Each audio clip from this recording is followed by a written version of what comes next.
and medical professionals urging people to emphasize the consumption of nutritious foods every day. There's a growing concern that some people are overfed while others are underfed. The two situations, however, can lead to unfavorable health conditions. Now, this means that everyone should ensure that they mind about the food they eat. Now, joining me tonight is David Kabanda, the Executive Director of the Center for Food and Adequate Living Rights, an agency that strives for adequate and safe food consumption. Now, Mr. Kabanda, thank you so much for joining me tonight. Thank you so much for having me. We are glad to have you on NTV on this World Food Day. I'm so happy because this is an international day and it is a day for everyone. Okay, now about this year's theme about food, what do you have to tell us? Because we see that the celebrations went on and people would want to understand this year's theme. This year's theme targets rights. Okay. It talked about right to foods. Yes. That every Ugandan, every human being has a right to adequate food. Yes. And this one means that we have third party, because many times people go and buy food. Yes. You don't get every time the food you need. So you have third parties in who must be regulated. And it also creates a legal obligation on government to make sure that the people who engage with food produce and makes food that is safe for the people. From the garden, those who process the food, those who prepare the food, and those who serve the food. Okay. So today we are very happy as an organization, Center for Food and Adequate Living Rights, because for us we are using the legal tools to promote the right to adequate food. Okay. So we are looking at the obligation of the state to protect Ugandans from third parties who are very powerful. And when we are talking about this, we are talking about big, giant, sugar-sweetened beverages like soda, having budgets as big as of a nation. So nobody can manage them unless when the government comes in to protect the people. Okay. And also others who are producing salt, commodities, and then fat. So we now have seen that many people in Uganda and elsewhere, not only in Uganda, die because of food. Many people are dying now prematurely because of food.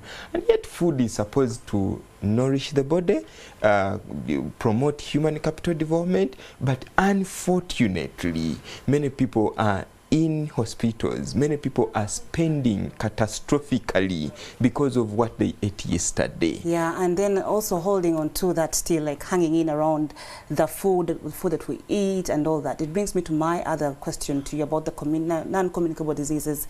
We see that we are having the number rising, with reports saying the number is rising, and you've talked about sweeteners, beverages, fat.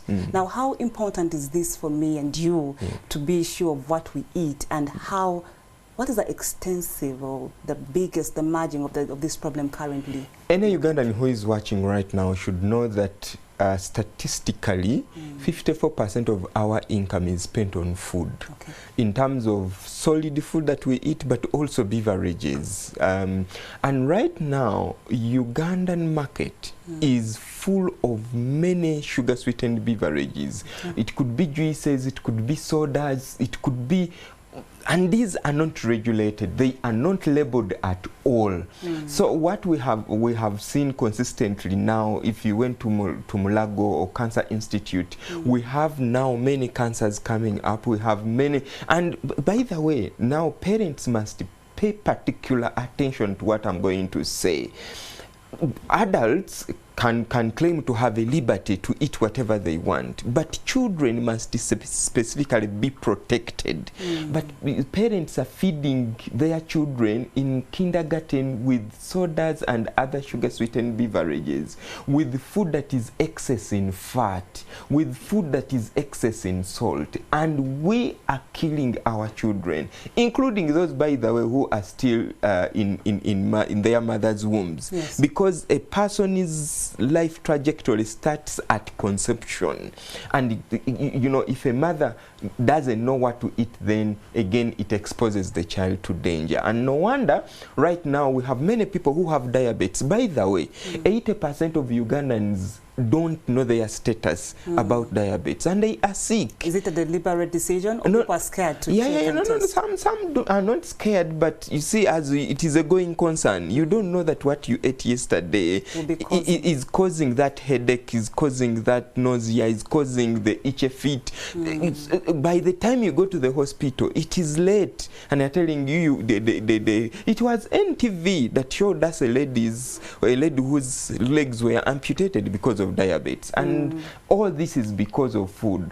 So we are now speaking to Ugandans, first of all, because it starts with us as a people, to start now demanding health diets. When you go to the supermarket, don't buy food items as if someone is chasing you. It is your money. You know, it is your money. And these people who deal with food, they don't like you. They like your money. So they take your money and at the same time take your life. So you take your time, read the labels, read the expiry date. Because right now many people believe that because a product is on the market, Uganda National Bureau of Standards has certified. Yes. It is a wrong assumption, dear Ugandans. Even Uganda National Bureau of Standards does not have capacity so far in Uganda to determine that. So we want Ministry of Health on this World Food Day that we are celebrating today. We appeal to Honorable Jane Ruth Acheng to give us a nutrient profiling model and front of the pack warning labeling. So when you talk about all these health concerns, do you want to tell us that there are no laws protecting people on food? We do not have a comprehensive law in Uganda on food. We don't. We don't have the sham law. I call it sham because it is very colonial law of 1954.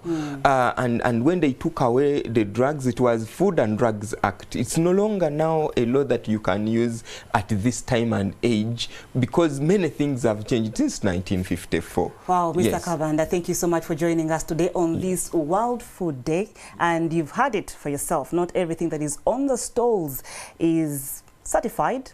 And remember, beverages, sweeteners and fat can also lead to a lot of health complications.